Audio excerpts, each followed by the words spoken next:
लेते हैं। तो अगर हम बात करते हैं सिंक्रोनस रिएक्टर की, तो उसके फीचर्स क्या होंगे? एब्जॉर्ब करेगा रिएक्टिव पावर सिस्टम से, ठीक है, एक्ट करेगा एक रिएक्टिव लोड की तरह, मतलब it will behave as a reactor, inductor की तरह वर्क करेगा, तो क्यू एब्जॉर्ब होगी।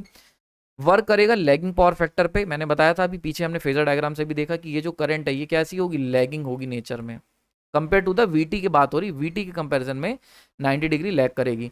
अंडर एक्साइटेड मॉडल मोड में चलेगा, मतलब E should be less than V, तो ये जो ई है वो क्या होगा? लेस देन होगा वी से। अब यूज कब करना है? तो सिंक्रोनस रिएक्टर पिक्चर में आएगा जब फेरांटी इफेक्ट हो रहा होगा, मतलब लॉन्ग ट्रांसमिशन लाइन होनी चाहिए और लाइटली लोडेड होना चाहिए, या नो लोड ट्रांसमिशन लाइन जब होती है तब, ठीक है। नेक्स्ट अगर हम बात करते हैं सिंक्रोनस कंडेंसर की, तो सिंक्रोनस कंडेंसर अगर हम ले रहे हैं तो ये क्या करेगा? फीड करेगा reactive power into the system, या कह सकते हैं एब्जॉर्ब करेगा लीडिंग रिएक्टिव पावर को, एक ही बात है। और कैपेसिटिव लोड की तरह वर्क करेगा, it will act as a capacitor, ठीक है। लीडिंग पावर फैक्टर का करंट, अब ये जो करंट आएगी ये वीटी से 90 डिग्री लीड करेगी, मतलब ये अगर वीटी है तो ये करंट हो गई आई, ठीक है। जबकि पुराने केस में क्या था? अगर ये वीटी है तो करंट होगी ये आई, समझ में आ रहा है? That is the case difference.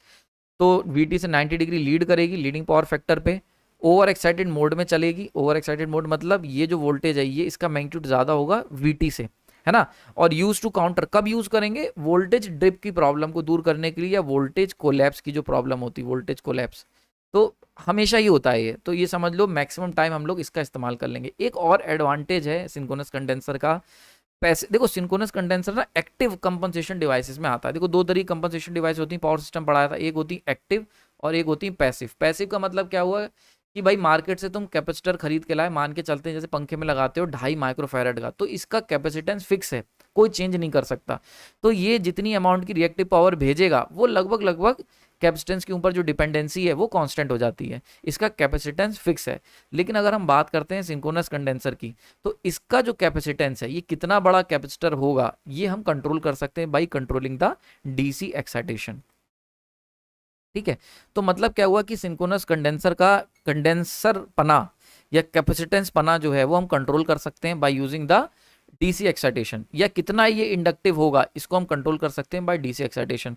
तो मान के चलते डीसी एक्साइटेशन अगर बहुत ज़्यादा दोगे तो ये बहुत बड़ा कैपेसिटर की तरह वर्क करेगा, डीसी एक्साइटेशन थोड़ा सा कम दोगे मतलब ओवर एक्साइटेड में ही, तो ये छोटा कैपेसिटर की तरह वर्क करेगा, समझ में आ रही है? तो ये कैपेसिटर इसका इसका कैपेसिटेंस हम लोग क्योंकि चेंज कर सकते हैं, इसीलिए मैंने कहा ये क्या, it is an active compensation device. तो जैसा गाल वैसा तमाचा, मतलब जैसी रिक्वायरमेंट होगी वैसा ये कैपेसिटर, उतना ही ये कैपेसिटर इतना वर्क करेगा। वहीं पे जो तुम्हारा नॉर्मली जो जो कैपेसिटर बैंक होता है ना, वो क्या होता है, उसके साथ समस्या क्या होती है कि it will always be a passive compensation device, मतलब उसका फिक्स है, इतना ही कैपेसिटेंस ऑफर कर पाएगा, और चाहिए तो नया लगा लो, हम तो नहीं बदलेंगे। समझ में आ रही बात?